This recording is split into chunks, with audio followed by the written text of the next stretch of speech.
Good morning. It is 2:53 in the morning in Durban. The waves are making noise. The Coast Guard is active. My phone is ringing. That is my lover calling me, but I'm going to ignore it because I want to do something very important to me and perhaps very important to South Africa. Mangosuthu Buthelez's tribute is a necessity, mainly because he is a former president of the Republic of South Africa. Of course, many people might want to deny that, but he acted on a number of occasions as a president of the Republic of South Africa. And he acted as, not acted, but he served as a member of parliament, contributing to the building of our democracy, which was not there before 1994. And also he served as a minister of Home Affairs, which created a lot of enemies for him, particularly in Africa, people who wanted to come into South Africa in illegal ways, in an unorderly manner. Of course, the Nigerians hate Mangosuthu Buthelezi because he did not want something like Hillbrow, like something like a point in Durban to be created. He wanted Nigerians to give us the best Nigerians to South Africa to help us build because they have been free longer than us and they were colonized for a shorter period compared to us, maybe 8 decades, but we were colonized for 300 years, for over 300 years.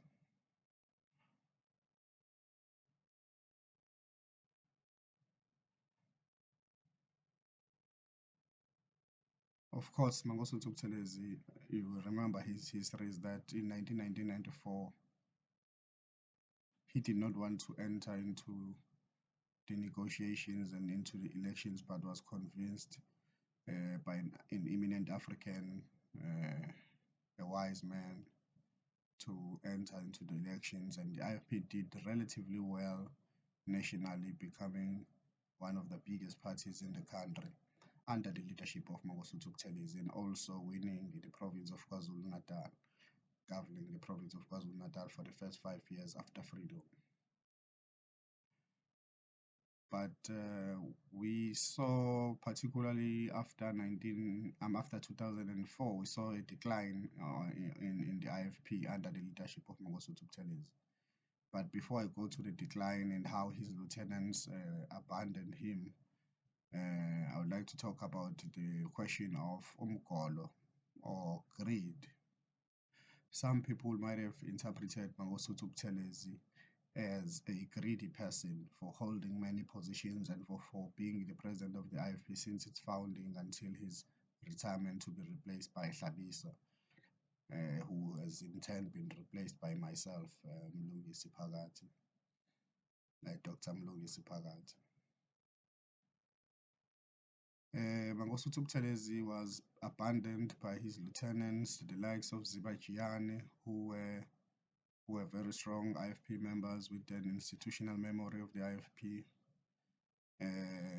Reverend Musa Zondi also left, but he did not leave the IFP, but he joined the government of the ANC, meaning that he was the IFP, but getting senior position in an ANC government, which was not new, of course, because Dr. Frank Mdlalose from Newcastle also shifted from the IFP and joined the ANC.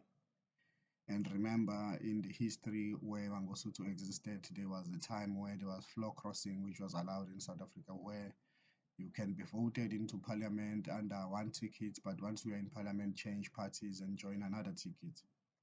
Many people were lost and gained through that process. But I think the main blunder in Mangosuthu Buthelezi's politics is to not allow Kwamakaza Msibi to take over when she was the mayor of Zululand and she was a powerful woman, and Inkatha was seen as a traditional, more Republican political party, and we were at a time where we could have a female president because other parties have had female presidents, and even other countries in Africa, like Liberia, had female presidents, and now Of course, now this is the future now. In Kenya, they have a female president who, was it Kenya or is it, no, not in Kenya, in Tanganyika. They have a female president who replaced the departed uh, President Mokafuli. Uh, Mangosuthu Buthelezi was the hand, of course, of the king of the Zulus, King Zwelithini. He did a very good job trying to defend the land of the Ngonyama, trying to survey the land of the Ngonyama to see if we have arable land and we have land for residential purposes. He built townships for black people, but I don't know whether townships are a good model for us because they are small and we want big families. So, meaning that families can be separated by this kind of building because you cannot build a Zulu traditional home in a township because the yard is small, so you can't build so many rooms as the family becomes bigger. Of course, it would be unfair to speak of Shenge without speaking of multiracialism. Of course, he himself was a bilingual person. He could speak Zulu, he could speak English, and even Afrikaans. He could speak Afrikaans, so but mostly bilingual. He embraced the history of the English, saying that the history of the English and the history of the Zulus cannot be separated because we fought in Sandlwan, we fought in Ngome, we fought in 1905 in the Bambata Rebellion. We fought so many wars against the English and the Boers or the Dutch. But despite that, he believed in multiracialism with the Van der Merwe's family being members of the IFP during his reign and also occupying parliamentary seats and administrative positions in the IFP. In closing, so now how do we train the young leaders like Sadesbo, the IFP Brigade, and IFP Women's Brigade to be like Shenge or to at least expropriate some of his qualities so that they can be the best president of the IFP and be able to take the IFP beyond the line which we have not been able to cross, which is to win 50% nationally and to win 50% now in KwaZulu Natal because we haven't done that in a very long time. I thank you, Mangosuthu Buthelezi, for your contributions in South Africa in general, and also your contributions to the nation of Amazulu.